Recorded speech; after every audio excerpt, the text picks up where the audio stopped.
Yeah, this is Scarcasm, and Scar's not here because he is under the weather. Oh man! He says that he thinks he may have the flu. So we were going to record on Saturday, and then once I found out that he is sicker than I thought he was, I was like, well, I'll find somebody and I'll get the episode done and he can just rest and I'll do one tonight. And then you're the first one I called because you're like the Ghostbusters of podcasting. You know, I am kind of happy though that that you didn't answer my suggestion to do it earlier, because that fucking outage would have happened while we're in the middle of the show. Yes. So that's good. That things work in mysterious ways. That's right. All right. Well, I'm ready when you are. Listening to the last few though, it kind of just goes off the cuff with your shows. Like last week's show wasn't really much about games, but it sounded like you guys hadn't played too much and stuff like that. So I'm just going to follow your lead and do what you do. Yeah, last week we were like, hey, let's talk about this, and we just kind of like went off on like tangent on tangent on tangent. I mean, you guys got there in the last 15 minutes, but... But it hadn't been a while since we recorded, so... That's true, yeah. So yeah, we're pretty much on the air, man. So that was my intro. Nope. Yes, that's how I do intros. I just be like, yeah, it's Scargasm. We got Fred Rojas in the building. Hello. How are you? Yeah, and of course I'm Crucial Chase, and in normal Scarcasm fashion, there is no script at all. No, we're like the Seinfeld of podcasting, except, less... Heck yeah. New York, I guess. Less well, we're pretty fucking 90s, but definitely less New York. Yeah. But Costanza is my spirit animal, so... Oh, nice. You know what the sad reality is? I want to be Kramer, and I'm pretty sure I'm Jerry. I think that's the reality of it. I need to remember that for a song title. I want to be Kramer, but I'm pretty sure I'm Jerry. Right? and like 50% of your audience will be 90s kids and get it, and the rest, like... But, yeah. So... Well, or they just Google it, and then they pretend they get it. Right. There you go. We used to love doing that when GH101 we did trivia, and we would always ask trivia that we knew that if you Googled it or looked in Wikipedia, you'd get the wrong answer. We used to get off on that, yeah. Yeah, and then you learn you're just being a smartass. Yeah. So how's your week been, man? It's been pretty good, man. Any week that's like nothing much is going on, and it's like I can't think of what I really did this week is a good week. I'd rather it be like non-memorable than some bullshit going on. You know what I mean? Yeah. Because the ones I can remember now are never for good reasons. Like occasionally, right? Occasionally, but like this week was a mix of good and bad for us. But the bad was just stressful days of work. Nothing really. I was listening to Scar. I was so jealous of him. I was like, I wish we could find time to fucking watch YouTube at work.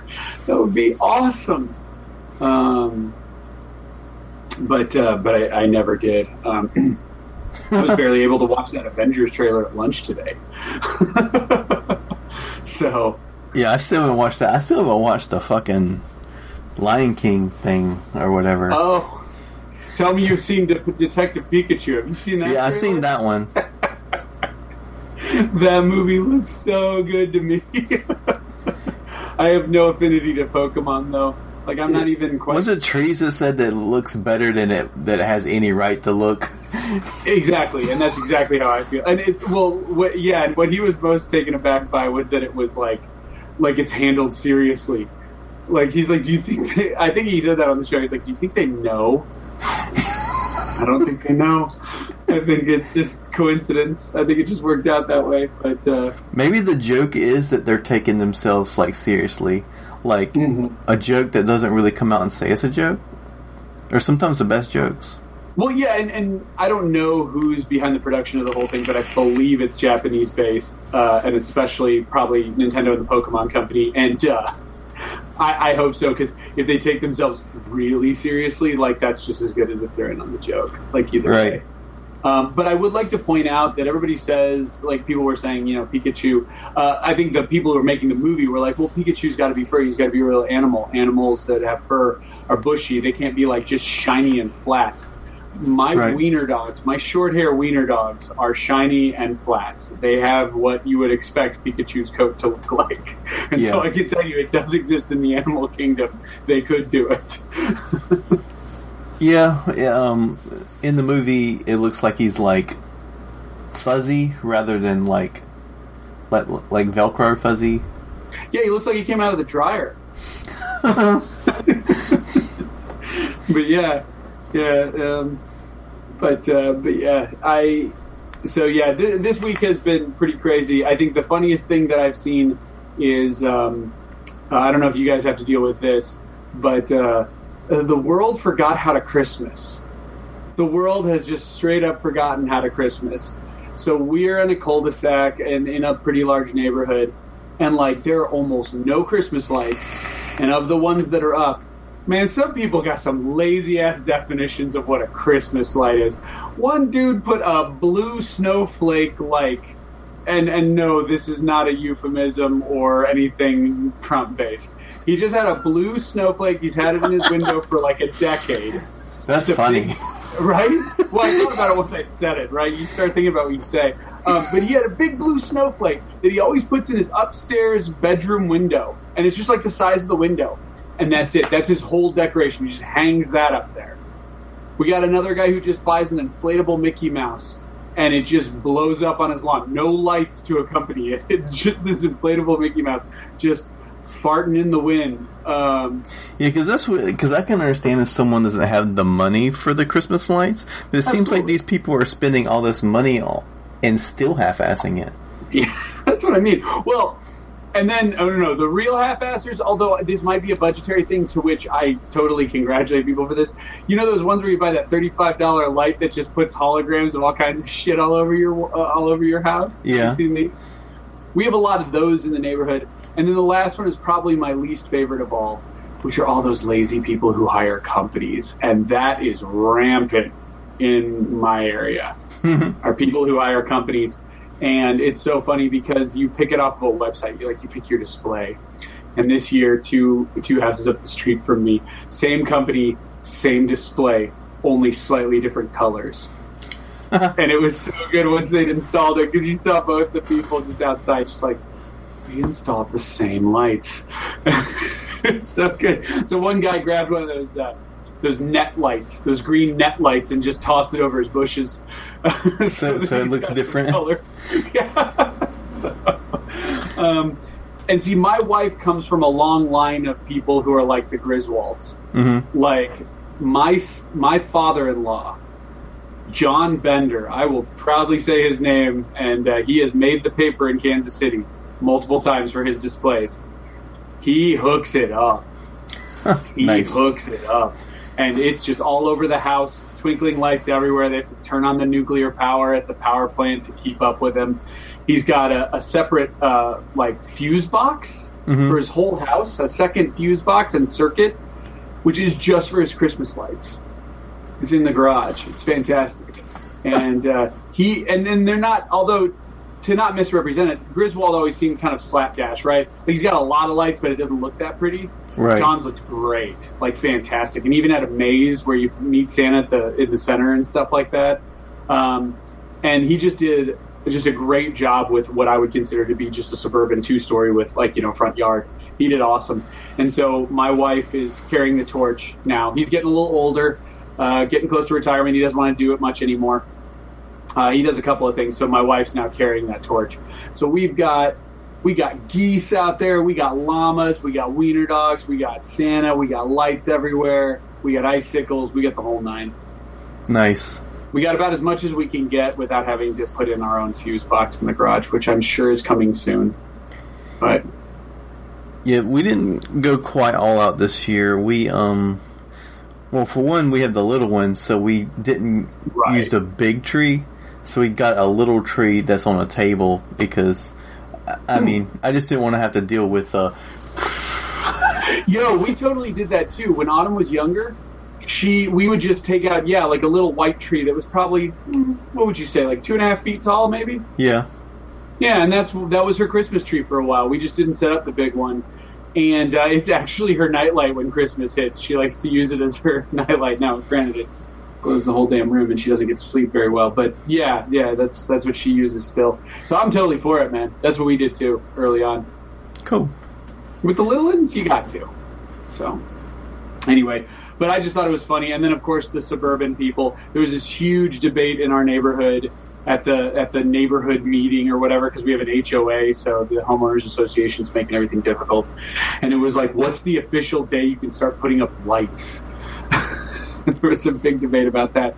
And I was just like, you just start going, man, is life this like boring for everybody that this is what we have to fight about?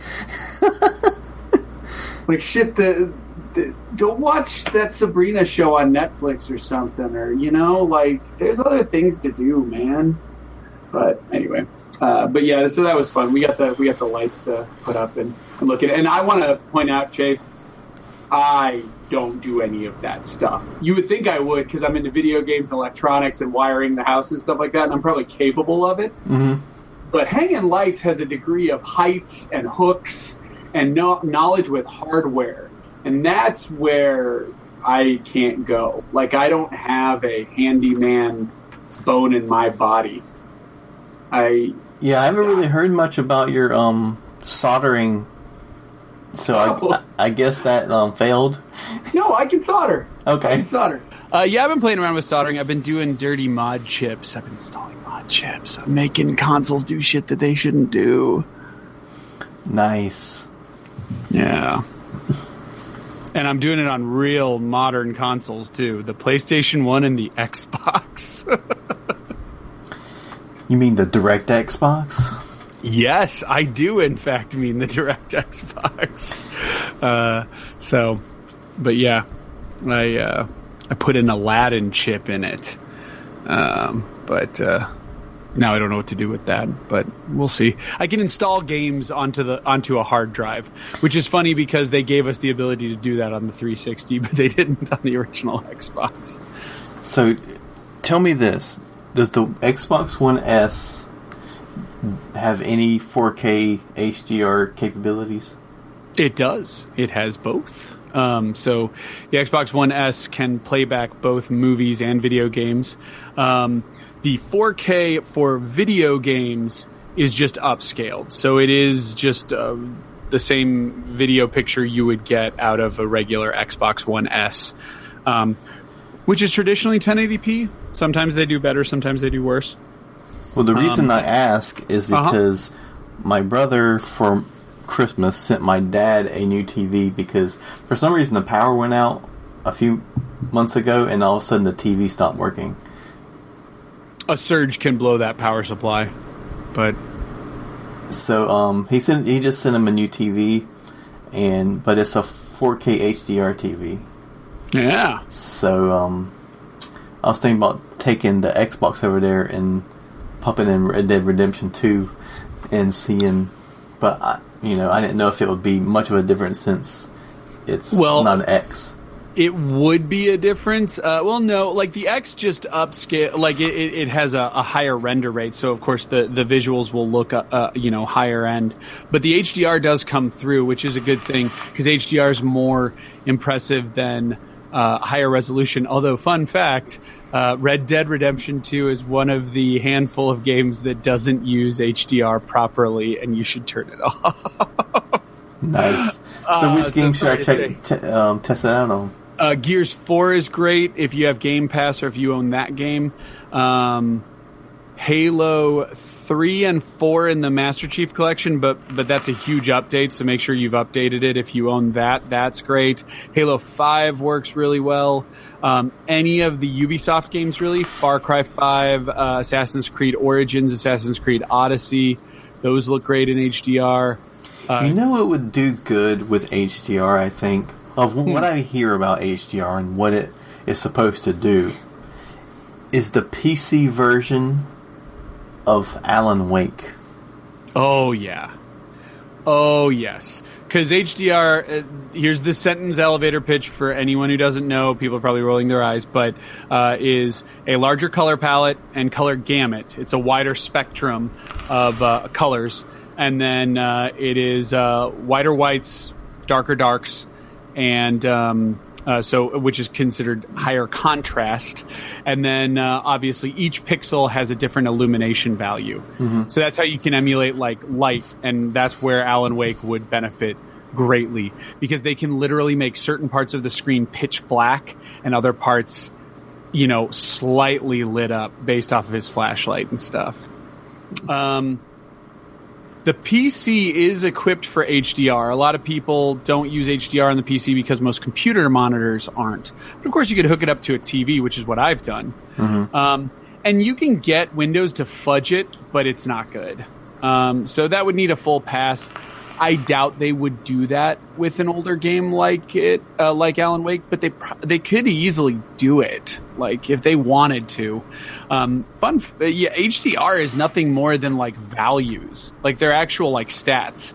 And HDR, people always think like, does HDR change the how a game runs? No, it's not like graphics.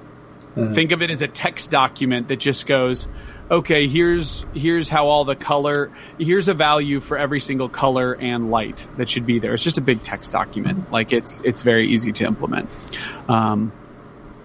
Very easy to push forward. It's a lot of work to implement properly, as evidenced by Rockstar doing Red Dead Redemption 2 wrong. What they did was they literally ran it through a program. This also happened with Nier Automata on the Xbox. They ran it through a program that said, okay, here's the SDR or standard definition values. Take them and spew out the HDR values. And so it looks the same. But then they botched it up a little bit. So when it's supposed to be pitch black, it actually looks gray. It's called crush. It's an unfortunate side effect of HDR. So if you were to play Red Dead in HDR on your dad's TV, it might look unnatural, is what I would guess. I guess I would say. Okay. Yeah. I forgot the best game. The absolute best game on the Xbox to show off HDR is not Shadow, but Rise of the Tomb Raider. That is absolutely one of the best implementations of high dynamic range I have ever seen. Okay. Yeah. I replayed that whole game 100% just to see it in HDR. It was worth every second. And bought the season pass and did all that content too. And in that same regard, if anybody's wondering on the PlayStation, if you have a PlayStation 4 Pro, Uncharted 4 and Lost Legacy, it doesn't matter which one, they're the same engine. Hands down, the best looking HDR presentation, although Sony nails it a lot on their first party stuff. God of War was a great implementation of it. Spider-Man was a great implementation. Like, there are lots of them on both consoles. But I have an S and I don't have a Pro. Right, so the S, you don't need an X to enjoy HDR content, which is the more dynamic change, is what I would say. Movies is still a debate for me on watching 4K movies, because you do get HDR, so it does make things look a little bit better, but the resolution, see, with a video game, it's actually re-rendering it, so it's recreating the picture in 4K as opposed to 1080p. Mm-hmm. With a movie's a movie. It's just zooming in on the film, closer, or just upscaling the master. And so in those regards, I really don't see a whole lot of difference. And it's because Blu-ray is pretty darn crisp to begin with. Right. And HDR is okay, but I don't know if I really like the way HDR looks on movies, weirdly enough. I've got about 24 4K HDR movies, and I watch movies in the Dolby Cinema a lot, and sometimes I just notice it doesn't look right to me. It looks fine in video games, but it doesn't always look right in movies. It's kind of like how like a movie looks really good at 24 frames per second, but you play a video game at 24 frames per second, and it's like, this isn't the same thing. Yeah.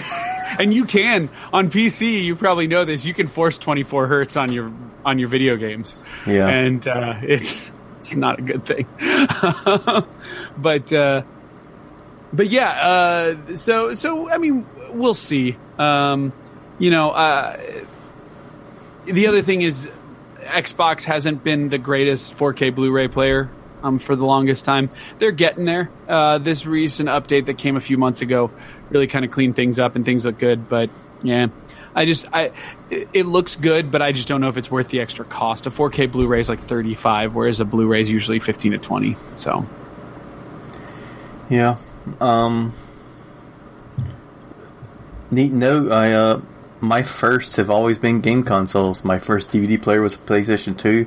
My first Blu-ray player was a PlayStation 3. And my first 4K Blu-ray player was an Xbox One S. Hell yeah.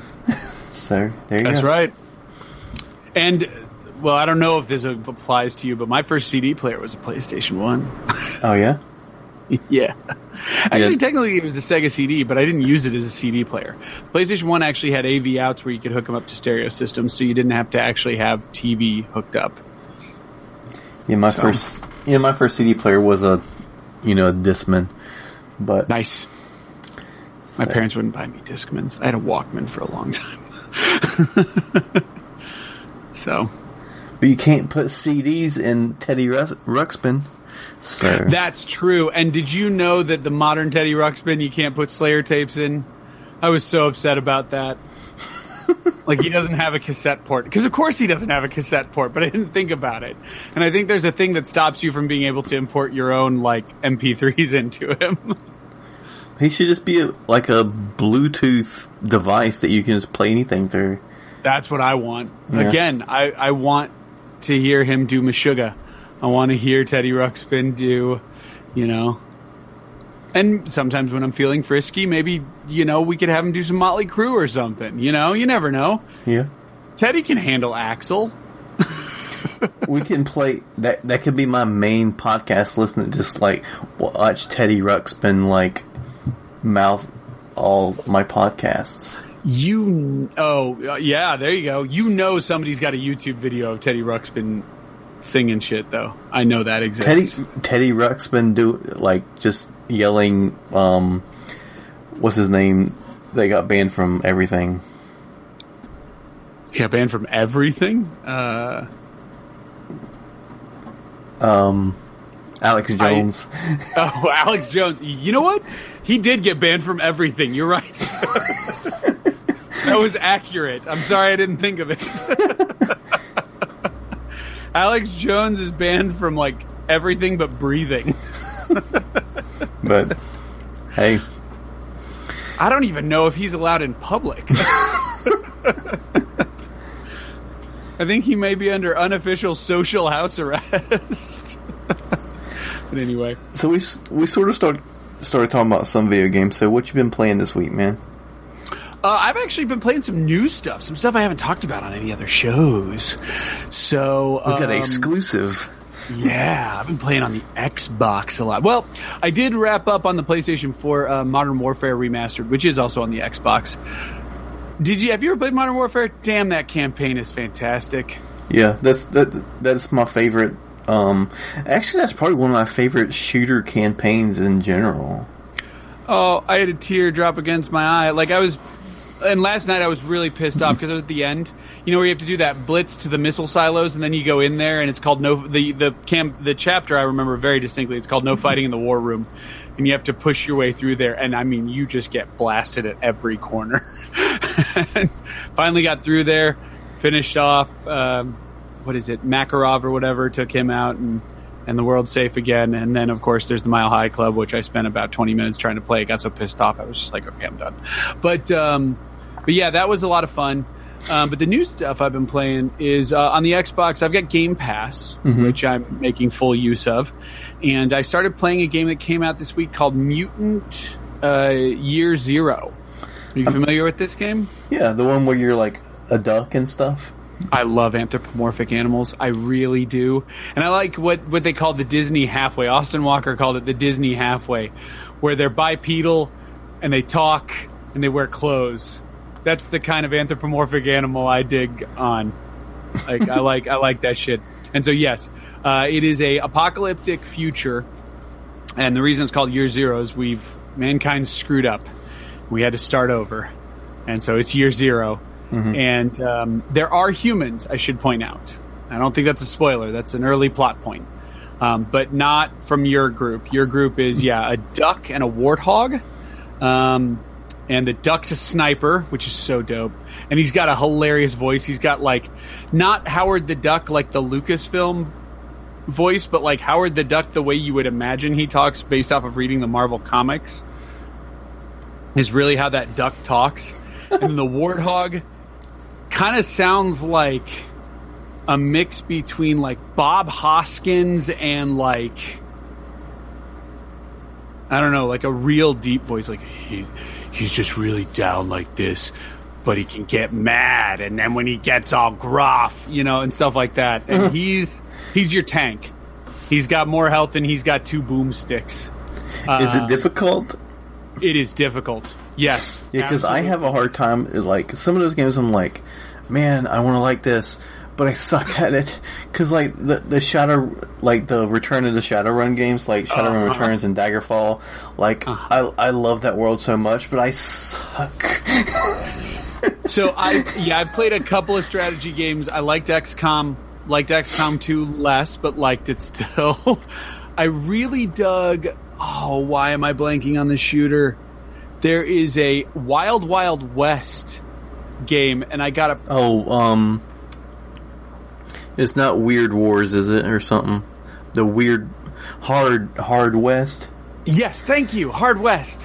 Yeah, I met those devs at PAX, and they gave me the press kit is a bullet, and on it they wrote your name, so you get a bullet with your name on it, in scare quotes. Like, yeah, it doesn't say Fred, it says your name on it. And it's a pen drive. And, people laugh at me every time I call USB drives pen drives, because it's not 1999. Flash drive, it's a flash drive. And I use it for media. The problem is sometimes I put it in my laptop bag and keep it with me, and then you go through airport security with a bullet. Oh, blown up dog. I want to make sure it's not important. No, it's just an alarm. Oh, it's all good. Because I'm normally doing stuff at this time, and I have to remind myself. I'm turning off the one that's at 12:30. Oh, good, man. I just didn't want to interrupt life. But anyway, yeah, I really liked Hard West. I really liked... I also really liked... there's one other... Oh, yeah, and Shadowrun. I like that one, although I found that one pretty difficult. I think these are all difficult games, though, to a certain extent. Hard West was probably the easiest of these games, but it was by no stretch easy. So this one you'll know right off the bat, Chase, because it goes, do you want to play on normal, hard, or very hard? And it tries to push you to play very hard. Mm-hmm. And the requirements say, like, you're super seasoned at tactical games. You know exactly what you're doing. You don't get any perks whatsoever, and we don't help you out. And then in the bottom, and emboldened and in red, it goes, this is the way you should play this game. So they make you feel like you should play this way. I don't take that bait. And that's kind of like the Deus Ex things, to where it's like, give me a story, give me a game, or give me Deus Ex. Yes. Yeah. Yes. And see, I really like Deus Ex, so I do play those on Deus Ex difficulty the second time through, which tells you everything you need to know, because I just said the second time through. Yeah. But, when you're all buffed out and... Oh, yeah. Yeah. Yeah. New Game Plus. But, so here's the good news, Chase. Medium does say, I want to see the story, and your characters, after each skirmish, fully regenerate their health on that mode. Mm-hmm. So... it might be worthwhile. If you have Game Pass, it's definitely worth checking out. The game's cool, but it is not XCOM or really Shadowrun or any of these other games. It follows some of the rules of that, and that is the basic genre of game you're playing. Is it Fire Emblem? I've not played a Fire Emblem game. Me neither. Did I just get my card pulled? I haven't played one either. Okay. I will tell you, you have the option on any of the difficulties. It's a separate option to do permadeath. But it's removed from the other options, meaning like you can do permadeath medium, you can do permadeath very hard. It doesn't matter. I don't know if I can completely, like, it's not to say we can't hang out or like we, you know, I'm not going to like think that you're like a bad person, but I don't think I can completely 100% trust someone who really enjoys permadeath games. Well, I can understand that, and I don't enjoy permadeath games, so you and I get along fine. Mm-hmm. Here's the other thing that Mutant Year Zero does, though. Most people who play permadeath games, especially with like Fire Emblem, and anybody out there listening that's played a Fire Emblem game, you know you do this. They do this thing where right before every turn where they could lose somebody, or right before every round where they could lose somebody, they save. This game prevents that. This game does not allow you to manual save. It auto-saves for you, but it will not allow you to manual save. So permadeath is definitely just what it says. It's permadeath. So what I am catching from all this is these are guys who are really, this team was a really big fan of these tactical games. Mm-hmm. And they were like, let's take it the next step. And they mean that in both mechanics and difficulty. Because your characters have free range of motion, and there is a stealth element. There's like sneaking around and stuff. You can avoid combat, and you can pick off guys one by one before entering into main combat where everyone can see you if you're clever about it. I would probably try to do that more than... Because it's like a turn-based game, but also kind of moves in a way that makes it feel like it's real time, yes. Which makes it harder. It's like if I could just shoot these dudes in real time, it'll be easy. Or if it was like Final Fantasy or Persona type, just regular turn based, then it would also be easy. But it takes the hard parts out of both of those systems and just puts them together. yeah, because you're moving around, and you literally move around, and you have a flashlight which can make you be seen. Mm-hmm. You can walk or you can sneak, and if you walk, they can hear your footsteps. And you do get cones, and I'm not talking about Metal Gear cones on a HUD. It's literally a cone of space around the actual person, a white hue, that lets you know what they can see and hear. Mm-hmm. So it allows you to at least navigate the map. And you are exploring the map with the fog of war, kind of like Warcraft and StarCraft style. Like you don't know what's there until you see it. Right. And then what you can do, though, is it tells you your status at all times. So let's say and the duck and warthog can move independently of one another. You can always move them as a team or independently.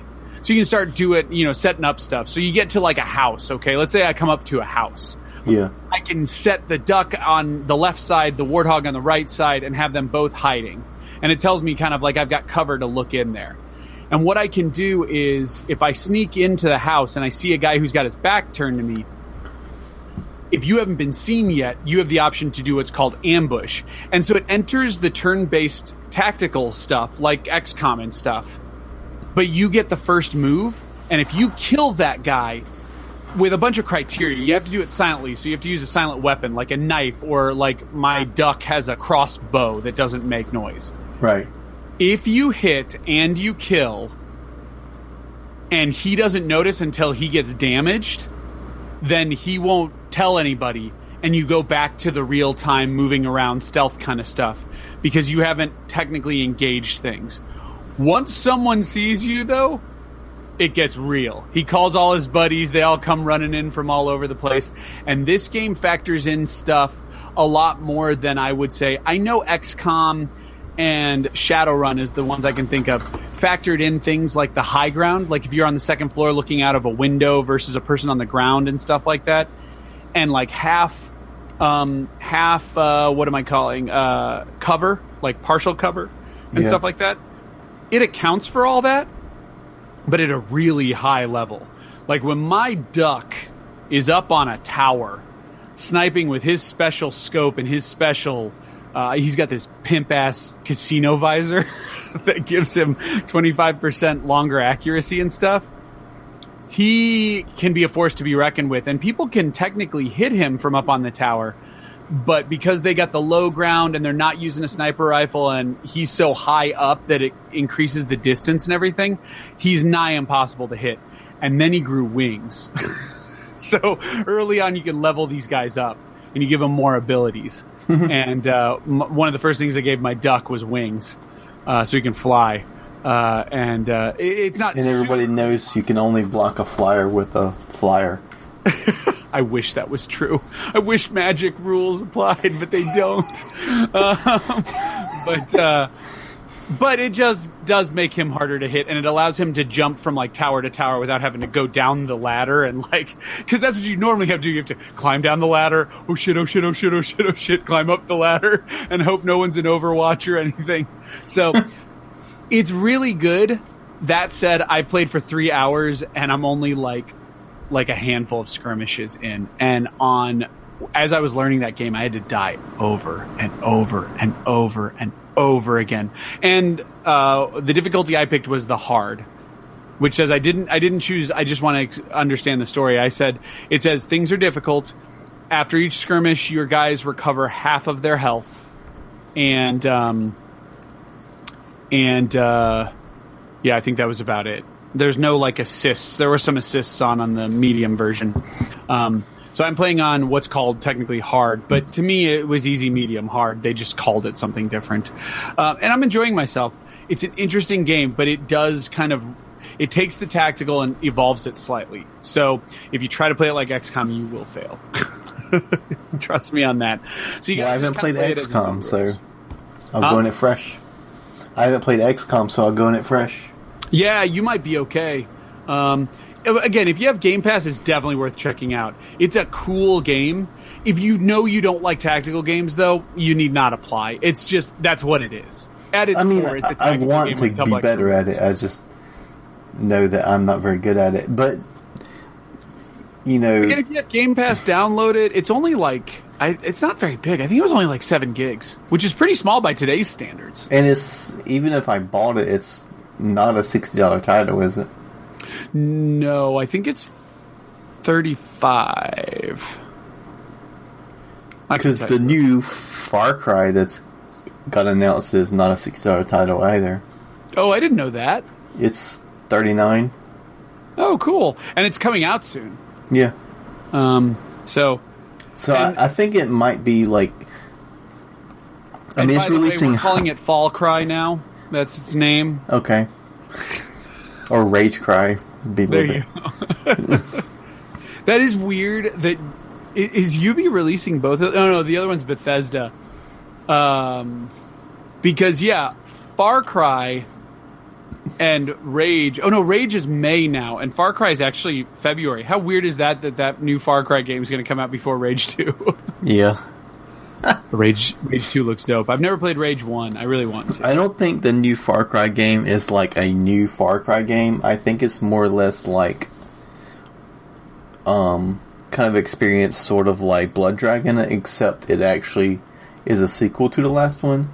So it seems like it may have been talked about being a DLC, but then it just got too big for DLC.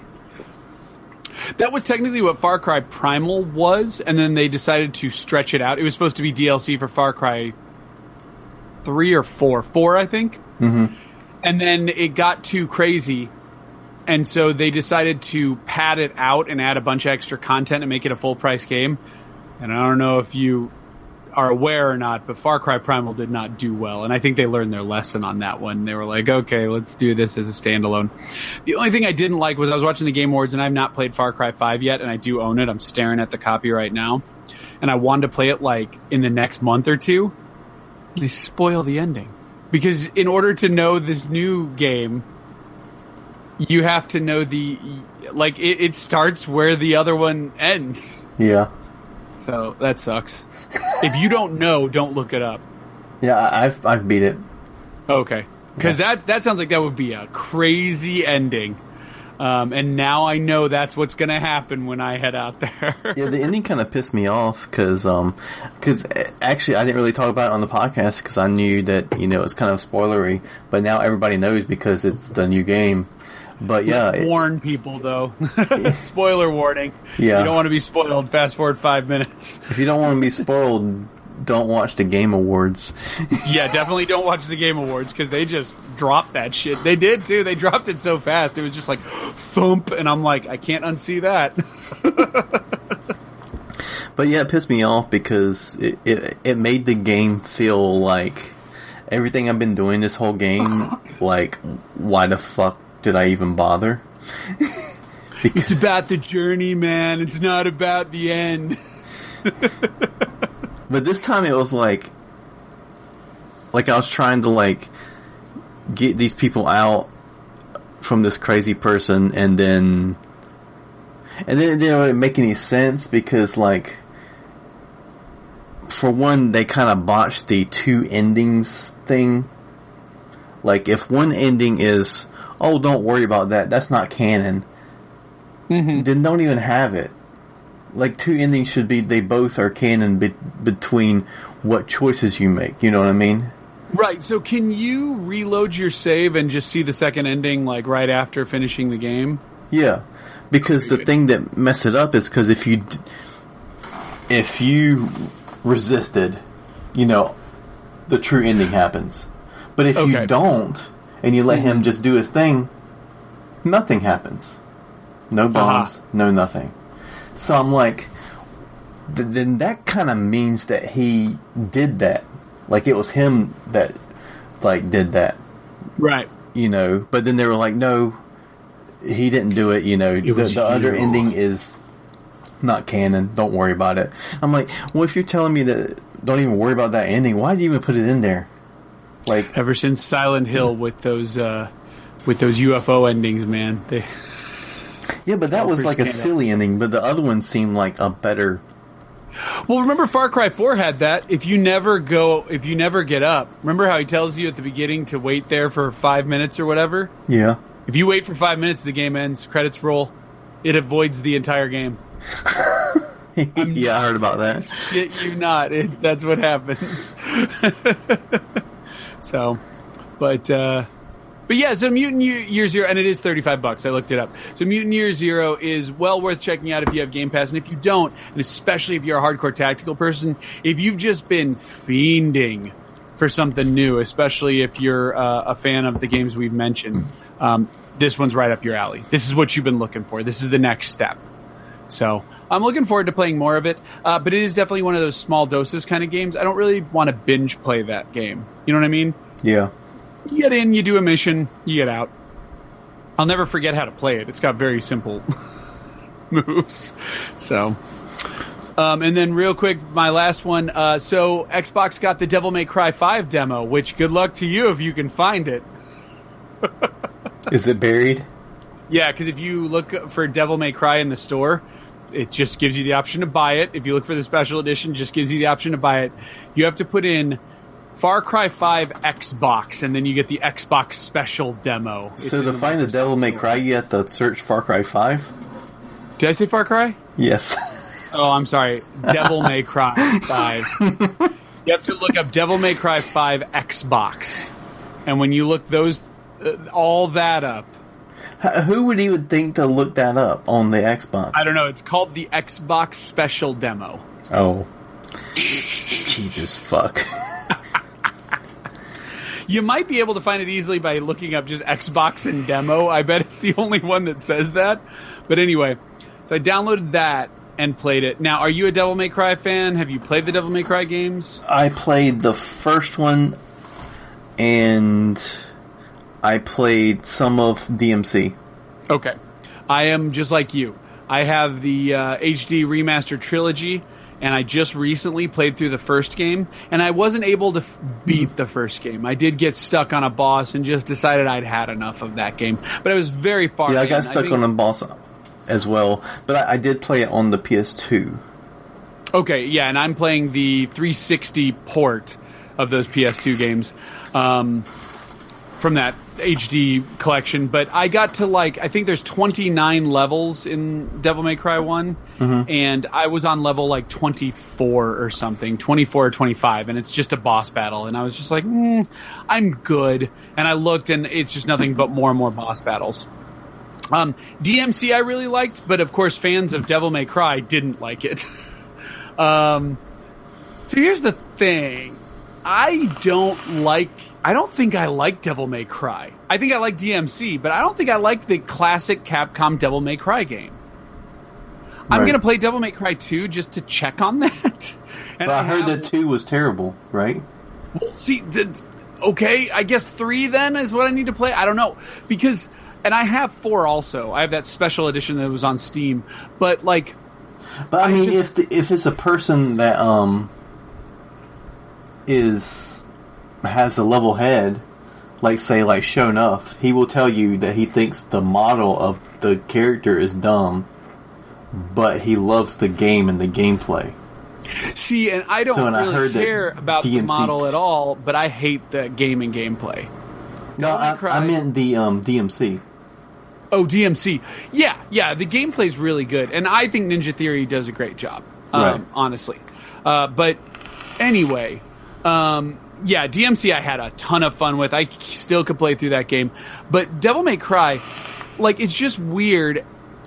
Dante doesn't move very well, and he still doesn't in this one. He's clumsy. There's still no dodge mechanic. And maybe I'm weird, but they constantly want you to move out of the way of attacks, and you have no dodge mechanic. And I think that's the problem. The controls are just clumsy. They've always been clumsy. And they've always been kind of shit. And the boss battles are kind of bullshit, right? It's like all of a sudden they just have this guy mop the floor with you, and you have to replay the whole level again. And once you've played through that level and you're tearing your hair out and you've done it 6 times, now you've learned the value of, this and that. I got to points in the original Devil May Cry where I had the level memorized because I played through it 23 times just to fight that boss and get my ass handed to me again. Right. I just don't think I like it. And Devil May Cry 5 seems to be following that formula. So the good news to fans of Devil May Cry is if you liked 1 through 4 or 1, 3, and 4, I can't see how you aren't going to love this one. If you don't, and I don't think I do, then I don't like this one. And that sucks. It does have the hand mechanic, which is a little goofy and kind of interesting because you can rip the arm off and throw it like a grenade. As you do. Like you do. But it doesn't kill anybody, so that's the weird thing. It stuns people or something. Anyway. Nothing is intuitive about those controls, but again, they never were intuitive. There's no dodge mechanic. There's just jump and maybe pull. the purists of the series that are true purists that are really hate DMC and everything about it is that they think the controls are too tight and the controls are too good. And they want it to be shit again. You might not be wrong. All of that said, this game is gorgeous. And it does look good in HDR. It is in HDR. I did check that. It's using the Resident Evil engine from... it's an adapted version of the Revelations 2 and the upcoming Resident Evil 2 remake engine. But I just got to this point with video games, Chase, where if I don't like something, I'm just not going to force myself to like it. You know what I mean? Well, you shouldn't have to do that anyway. Well, a lot of people say you should, but again, when I say people, I'm talking about scare quotes, that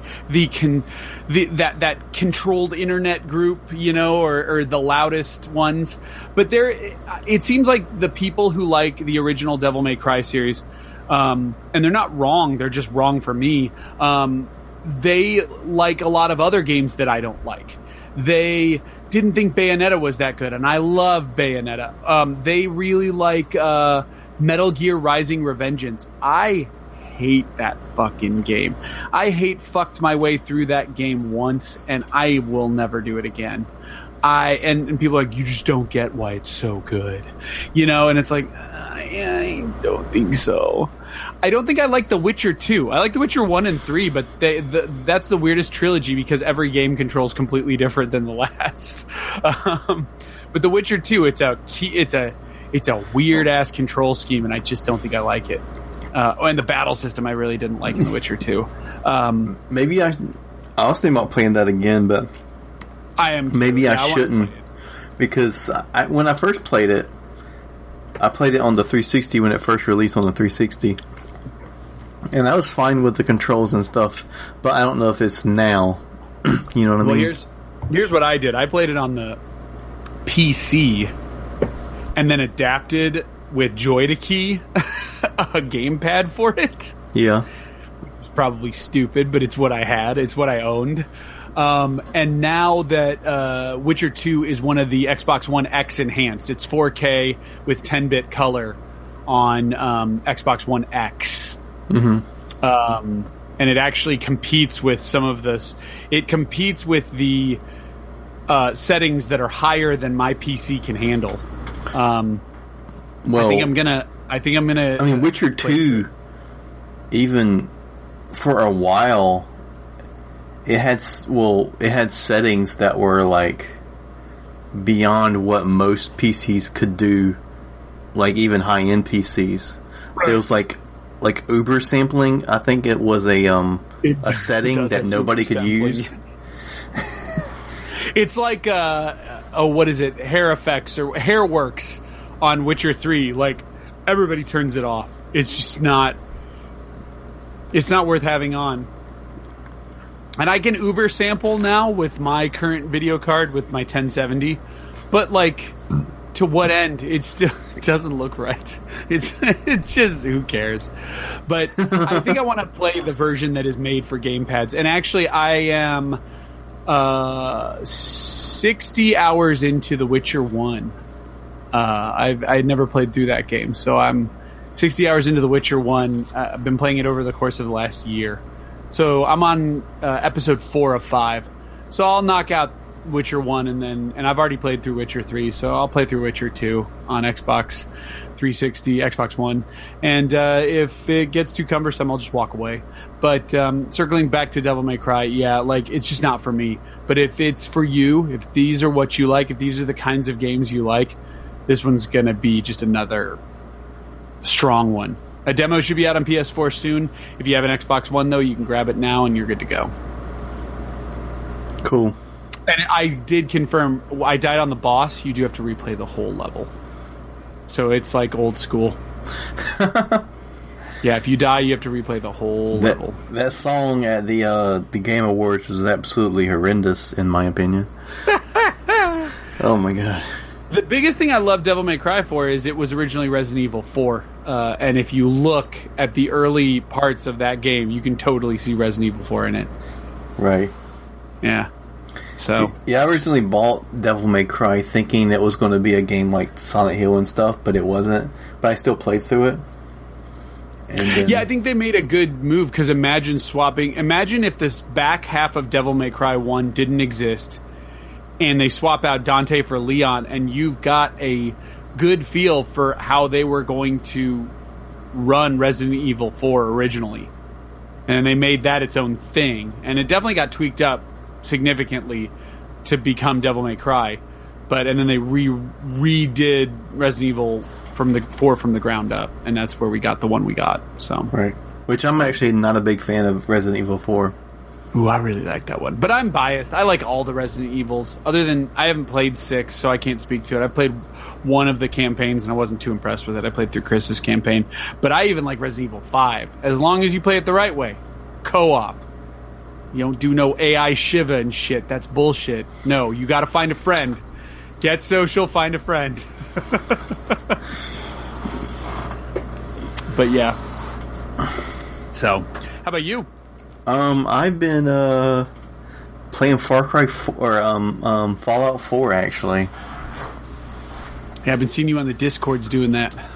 Yeah, I originally bought it on launch day on the PS4, and then I didn't quite get into it. Like, it didn't grab me like 3 did, like from the get-go, right? And then I started playing other things, and then a friend came over and he wanted to try it out.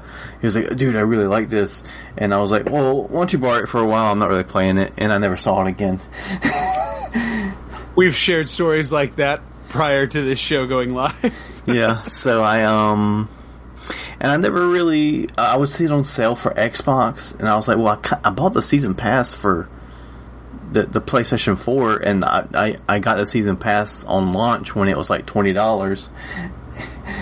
So I didn't really want to buy the season pass again, like for like $50 or whatever it is now. But then I was on CD Keys and I saw Fallout 4 for $7 on PC. Yeah. And then I have it on PC. So, and then later the next week I saw the season pass for $15. So then I got that. So I pretty much got everything for like basically just a little over $20 for a song. Yeah. And I've been really enjoying it.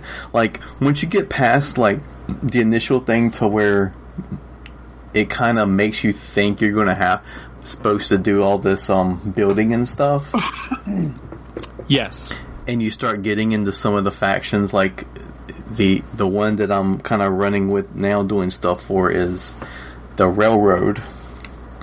Okay, yeah, and to be clear, I've not beaten that game, but I've played a large portion of it. I did all the Valentine stuff, and then yes, I've played the Railroad. Yeah. So but I had joined the Brotherhood, and I had, of course, did some outposts for Preston and stuff. But just doing some random stuff like that, it's been really cool. I mean, I still don't think that it's as engaging as the story on 3 kind of made you want to keep doing it. Right. But because it kind of like led you down this kind of cool path of like finding your dad. But this one is like, I gotta find my son, and then that's kind of it. There's no like... That was my take. Of course, I didn't get to the end, but yeah, that was my take. And I do remember on the PlayStation 4, I got to the glowing sea or whatever, and then... But I hadn't done much of the side stuff, and this time I'm at the thing to where I can go into the glowing sea, and I've just been doing side stuff. Well, they also do something in this game where they kind of meat shield you. You can get into areas that are just brutal. Like, you just... If you're not leveled up yet, you just can't. I remember getting to a salt mine or something, and I finally fought my way through that whole thing and used probably every single weapon I had up to that point. But what's weird about this one is I was like stockpiling weapons, and then all of a sudden I realized the weapons don't degrade in this one, so what's the point in grabbing a whole bunch of them? That's true, they don't. You're so right there. It kind of like, I mean, on the surface you're like, I like it that my weapons don't degrade. But then when you're finding like 10,000 pipe rifles, you're like, there's no incentive to like just go looting because you got a pipe rifle. Right. You don't need any more. That's a good point. Yeah, I felt like they didn't put enough into a lot of the weird side stories. They just weren't as far-fetched as Fallout 3. You think of some of those crazier stories, like finding the penthouse apartment for the ghouls. I think the weirdest one is did you play the one to where it has to do with the tree?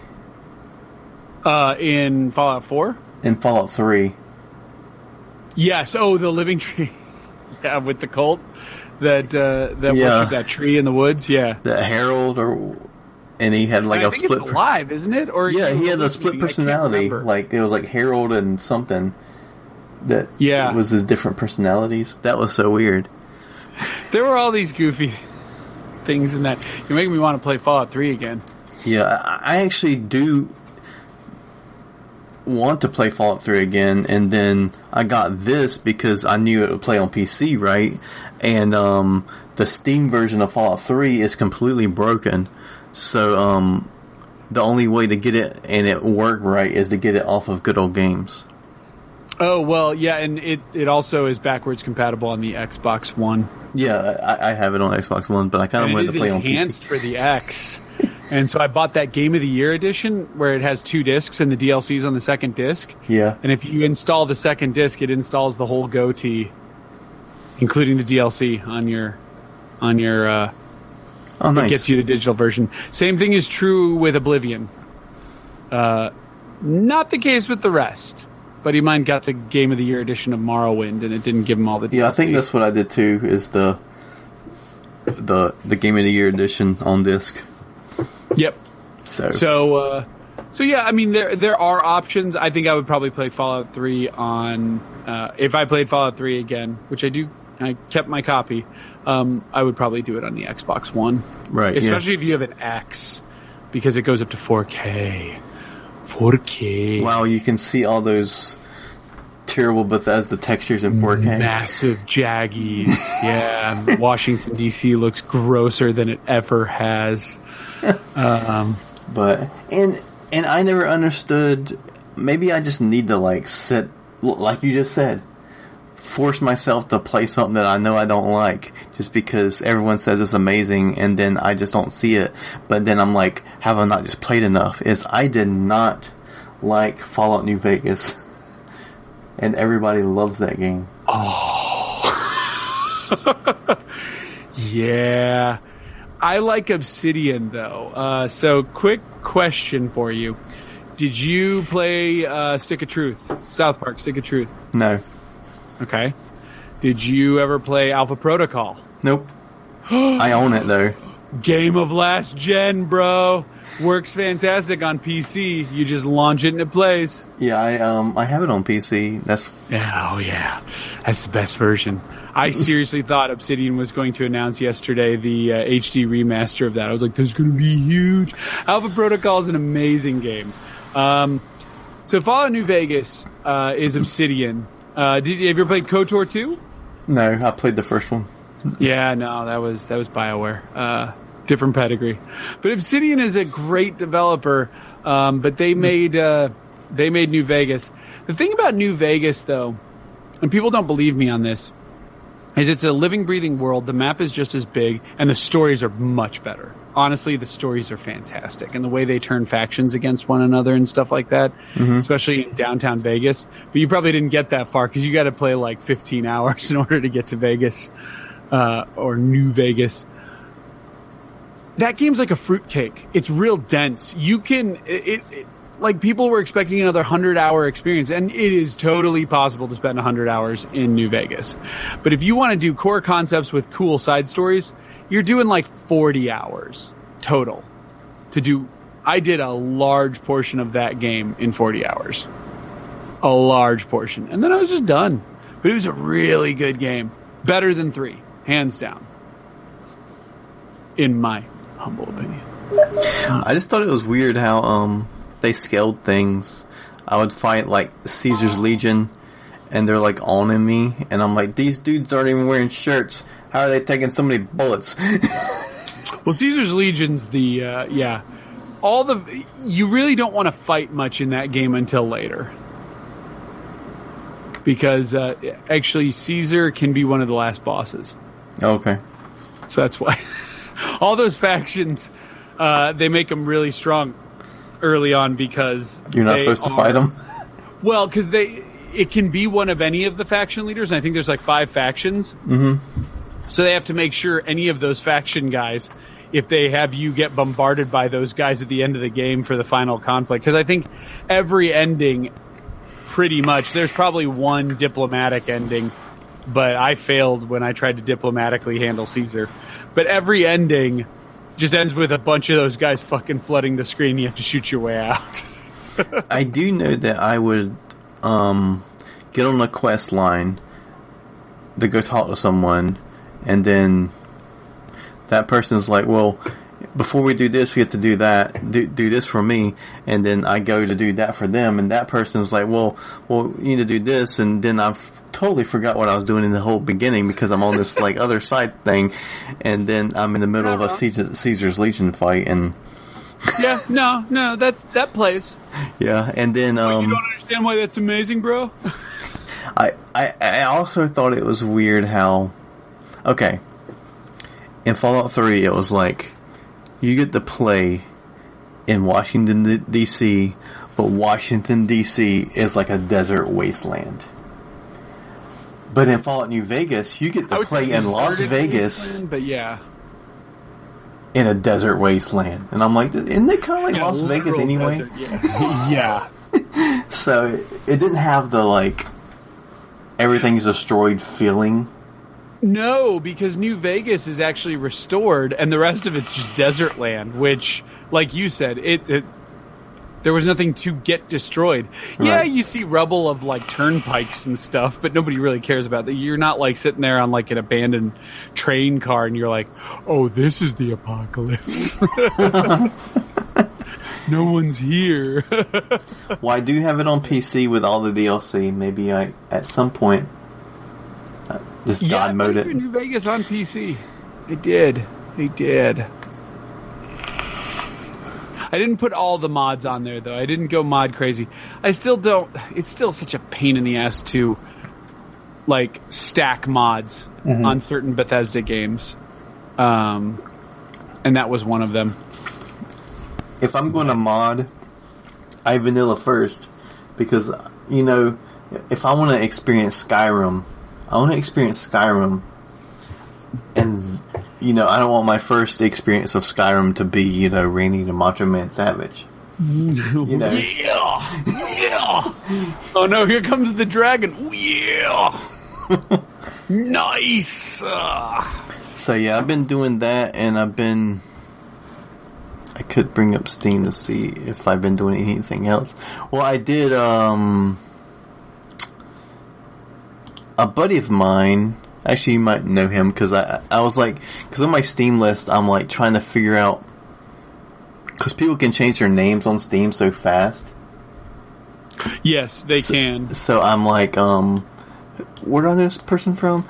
And then when I looked at the friends list, they're friends with people like you and like Future Monkeys people, so I'm thinking they're associated with Future Monkeys, Easy FM or something, but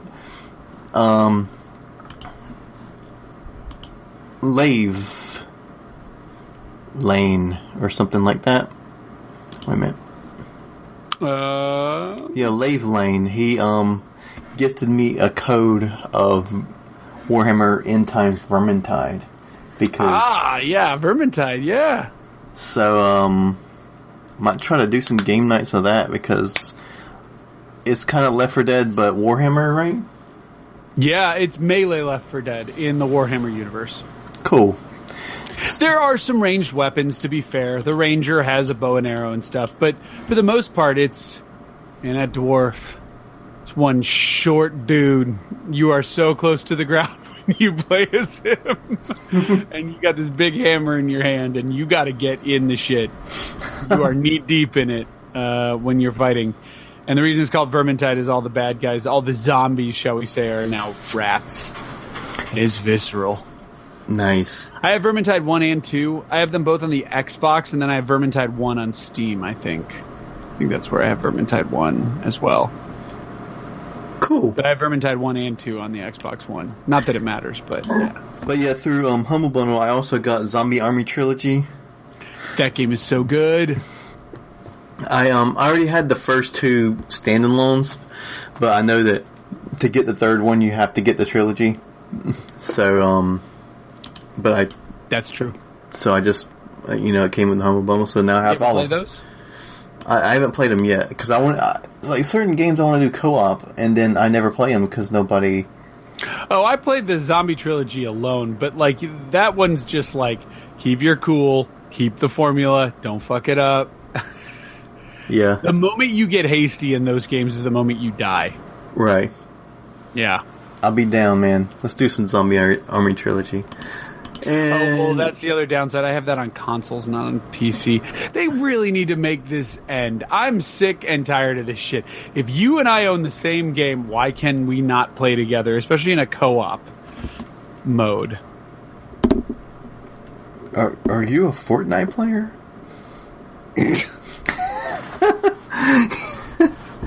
There is a kid that my daughter is friends with, and he would give his soul to get my Founders Edition. I got a press version of Fortnite, before everybody figured out it was a cultural phenomenon. So I got like that Founders Edition, like the original, like super deluxe edition when it was supposed to be a single-player game. And so I have all those weird tchotchkes that you got for being a founder that you can carry into multiplayer. And this kid is 7 years old, but he would try to find anything in his parents' house he could steal to trade me for my account so he can get his hands on that gear. Nice. Dude. But yeah, I got a few games through that. A game called 7 The Days Long Gone. Uh-huh. A game called Perfect Date, but it's purr, like a cat's purr. Right, Perfect Date, yeah. Yeah. A game called Neurovoider. Neurovoider? Yep. The Mega Man Legacy Collection and Immortal Redneck. Hell yeah, Mortal Redneck. I have no idea what it is, but it sounds great. So yeah, that was the Humble Bundle, secret stuff from last month. Yeah, I saw that. It's unfortunate. I haven't jumped on recent months because I own the big games that they're giving away, and this was no exception. But I was happy because I own a majority of those games that were given away, so that helped. Which is cool because I haven't owned a lot of the big games that have been given away. So because I haven't bought any games since 2013. Because why am I going to buy a current gen game when I'm playing on a laptop? You know what I mean? Yes. So I should point out, I don't play on a laptop, so I would just not buy them. So when I got the PC, that's when I started buying some more current gen titles and whatnot. So and the Humble Bundles helped out with that. Most def. Yeah, like I said, I've been tempted. I even had Metal Gear 5 on Steam, so Do you play that game? I love the I don't hear you Solid series. talk about playing on PC a lot, but it seems like you own a lot of games on PC. Yeah. I mean, I probably didn't talk about it this time. I've been playing that Thronebreaker. Thronebreaker? Yeah. The Witcher Tales? Oh. It's like a card game? On PC. It gets a bad rep because it's it's kind of like a modified version of Gwent, but that's not what that game is. That's just the combat scenarios. That game is a full-blown, story where you make decisions, and it's kind of The Witcher. You know what I mean? Yeah. It's an isometric game. It looks a lot like The Witcher 1. It's just, yes, the combat is Gwent card-based battles. But that's not all it is. It's not all that game is. People don't realize. So, man, have you been watching anything? Let's see. Not really on TV. My wife and I just wrapped up... what was the TV show we were watching? My wife and I were watching something, and we just wrapped it up. We watched Sabrina and before that, The Haunting of Hill House. My wife really liked The Haunting on Hill House. I haven't watched it yet. She was watching it while I was playing Overwatch with Marcus and them, and there'll be some sort of jump scare or something, and they'll be like, "What in the world's going on?" Because they could hear through my microphone. It was just right, or whatever. Like, what is going on over there? Nothing. She was acting up. But yeah, but we haven't watched Sabrina yet. I did watch the first episode, and it seems pretty cool. Yeah, it goes places. Curious to see what they're going to do with this Christmas special. But Sabrina was all right. I told people, if you're not as much if you're super religious, but if you're offended by anything Satanism, then kind of stay away from it. Oh yeah, it goes much deeper down that well. You're going to see it ramp things up even in episode 2 over 1, and then things get real crazy from there. But she gets sued by the devil. Maybe they're saying y'all need to stop fucking glorifying witches. They're fucking satanic. Here, This is actual witches, motherfuckers. Right, yeah, this is going back to the roots of what Sabrina actually was. Oh, you know what I've been rewatching? I just thought about that. Chip, recently, my co-host on the B team, recently bought 2 dogs, and he named them Buffy and Willow, and he embedded it. I was like, I need to rewatch the entire Buffy series. So I'm currently wrapping up season 2 right now. What are you watching it on? I have the DVD, I bought the 7 seasons as they came out on DVD. Oh, cool. And as you know, I've converted them to a Plex server. So I watch them in the bedroom, off the Plex, but they're just direct rips of the DVDs. Cool. They're also on Hulu if you want to watch them, just in case you're looking to do it yourself. Also, they went to Hulu, because I was wondering where they went after Netflix. They went to Hulu. That was a Fox deal, yeah.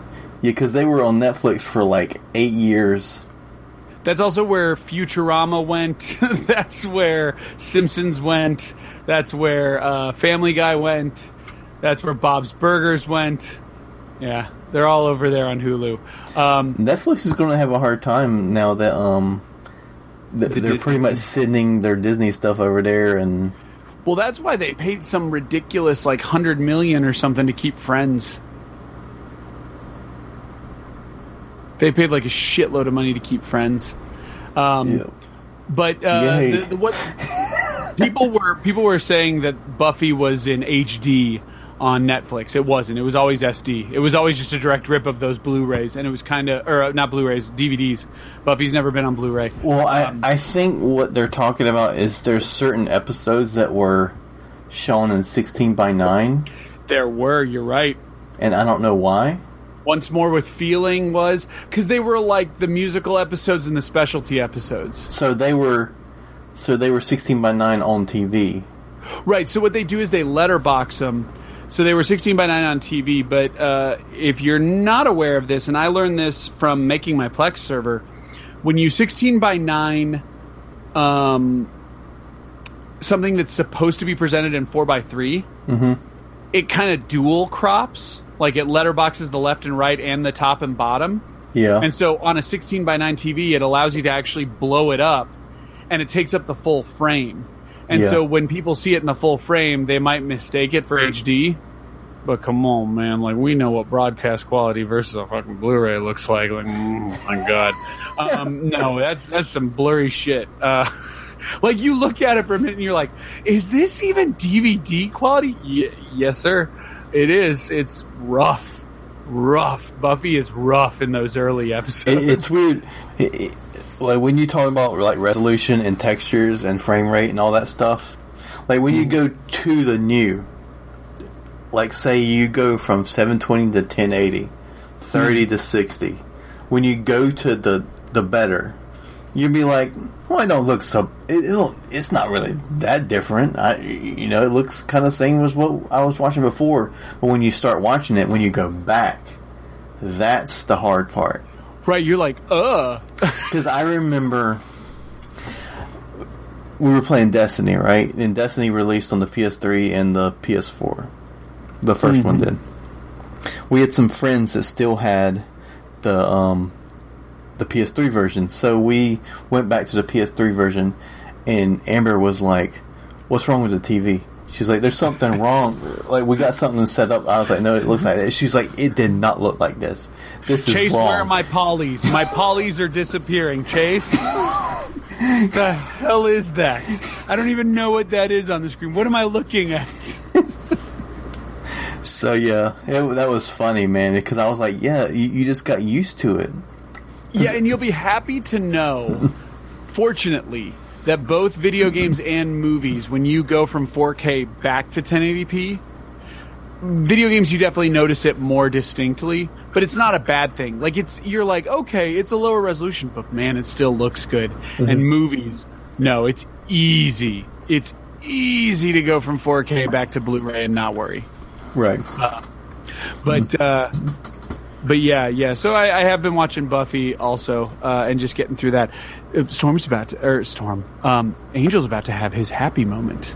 You know what happens then? Then he has his bad moment. Yeah. And then my favorite female character in that series, bites it at the end of season 2. I don't want her to go. I'm like, Miss Calendar, no. I had a crush on Miss Calendar the whole time. Nice. Yeah. Yeah, Scar's a really big Buffy fan as well. I mean, we all are, so that's cool. Yeah, I don't think they'll ever Blu-ray them, but that's okay. I have Firefly on Blu-ray. So maybe that's what we should do. Can you rabbit a Plex server? Yeah, you can. Absolutely. It plays like a web app. So we should totally have a Buffy night, me, you, and Scar. Yeah, we could. We totally could. Sounds like a plan. Yeah. Fuck game nights. Remember, I also Buffy have nights. all these games, or I have all these movies in MP4 format too. So I think Rabbit will let me just play the media, won't it?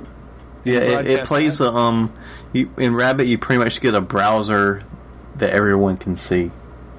Right. And I think if it's just like a local file, you can just play the video file and show it to everybody. So I don't even have to utilize the Plex per se. I'm just utilizing the files on the hard drive. Right. But either way, yeah, you can totally do it. Yeah, there is one thing. I have an upscaler. I have a FrameMeister. It's like a $400 upscaler that takes retro consoles and makes them 1080p without blurriness or degradation in signal. It basically does some really cool tricks to make things look amazing. Cool. Anyway, people were saying I should try that with a DVD player and see if I can't turn Buffy into HD. I've thought about it. Because you can do HD that it's not 16. It might be like, what is it, 4x8? It'd be 4x3. Yeah. 4x3, but it wouldn't be like 480p. It would be like the 1080, but in that. But with the crops, yeah, it's like 1440 by 1080. Yeah, so that way, like, it's still HD, but it still have that, because there's certain movies that are in, that... Yeah, Disney movies, actually. Like, the Blu-ray of 101 Dalmatians we've got, and various others, they're cropped to full screen. Yeah. Yeah. The one I'm thinking about is actually House, because I had that in the HD. Oh, House, yeah. That would definitely be one of them. Well, and the thing is, though, like, people don't HDify movies well. Like, you do have to have, like, an expensive processor to literally go, because what it does is it looks at each and every pixel and it duplicates it using a mode called nearest neighbor. It just basically looks at the pixel and the pixels around it and copies it to kind of recreate the image, and it does it very faithfully. But a lot of people don't, and it gets blurry. The second it blurs, it's bad. My HDified retro consoles look super sharp, crispy, big chunky pixels. Look like ChexMix. Fantastic. I got a video coming out, which will be my first with those big chunky pixels. But my live stream, though, I was using that scaler the whole time.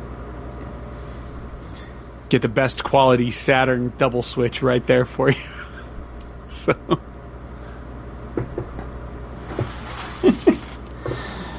So yeah, well, I think we are pretty good to get out of here, man. Sounds good. We're at the part of the show I like to call "Plug Your Shit." Yeah. See what I did there? I do. Sounds familiar. All right. Yeah, so I'm over at GamingHistory101.com. We've got a regular podcast called Gaming History X that me and Trees do every other week that's been coming out. But now we've got a lot more stuff ramping up. So Jam has started, he was my co-host on Gaming History 101. He started doing a bunch of articles and retrospectives and stuff like that. And starting with Christmas, I've got a bunch of new content. I'm going to be starting some video content that will be announced on Christmas. And we're going to do some year in review stuff. That'll be some podcasts and whatnot coming out. But there's going to be a lot of exciting things on Gaming History 101 soon. So, and regular content that's not just podcasts. That's what people have been asking me for. Just keep stuff coming on a regular clip. So I'm going to actually do it. I've been ramping up for that. So look forward to that if anyone's interested. Cool. And I'd like to shout out Scar because, he's in the name. Oh, he's amazing. So, enjoy these episodes. So, yeah, because he should definitely feel better soon and all that. And, shout out Trees, We just shout out our co-hosts. Hell yeah. Because, my Boston brother.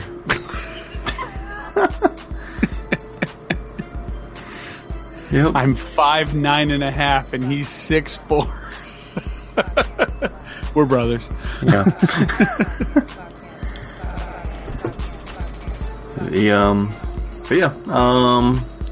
So yeah, for Fred and Crucial Chase,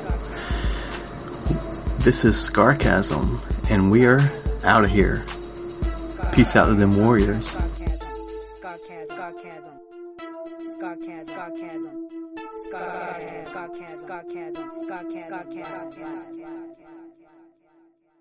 I like that shit, yeah, boy. Look, I'm telling you, Walt. All right, I ain't gonna talk.